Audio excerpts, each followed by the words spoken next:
সবার আগে প্রতি মুহূর্তে চোখ রাখুন লোকালয় বার্তা, সত্যের সাথে ন্যায়ের পক্ষে। আসসালামু আলাইকুম। তেঁতুলিয়া পুকুরে পানিতে ডুবে শিশুর মৃত্যু। সাথে আছে আমি ফারজানা নূপুর। তথ্য ও ভিডিও চিত্রে পঞ্চগড় জেলা প্রতিনিধি মোহাম্মদ খাদেমুল ইসলাম। পঞ্চগড় জেলা তেঁতুলিয়া উপজেলার ৪ নং শালবাহান ইউনিয়নের পানিতে ডুবে মোহাম্মদ হুসাইন নামের ৪ বছর বয়সী এক শিশুর মৃত্যু হয়েছে। মঙ্গলবার ৯ জুলাই সকাল ১১টার সময় উপজেলার শালবাহান ইউনিয়নে দানাগজ এলাকায় এ দুর্ঘটনা ঘটে। নিহত হুসাইন দানাগজ এলাকা আজিজুলের ছেলে। জানা গেছে, মঙ্গলবার সকালে শিশু খেলতে গিয়ে সবার আড়ালে বাড়ির পাশে পুকুরের পানিতে পড়ে যায়। প্রত্যক্ষদর্শী সূত্র জানায়, নিহত শিশু তাকে খুঁজে না পেলে স্বজনরা খোঁজাখুঁজি করে এক পর্যায়ে পুকুরের পানি থেকে তাকে উদ্ধার করে। পরে তাকে তেঁতুলিয়া উপজেলা হাসপাতালে নিয়ে আসলে কর্মরত চিকিৎসক মৃত ঘোষণা করেন।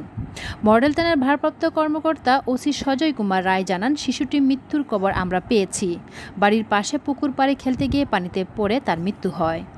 এ বিষয়ে মঙ্গলবার ৯ জুলাই সকাল ১১টায় তেঁতুলিয়া উপজেলার নির্বাহী কর্মকর্তা ইউএনও মোহাম্মদ ফজলে রাব্বি, শালবাহান ইউপি চেয়ারম্যান আশরাফুল ইসলাম তিনি শিশুর তাৎক্ষণিকভাবে খোঁজ খবর নেন।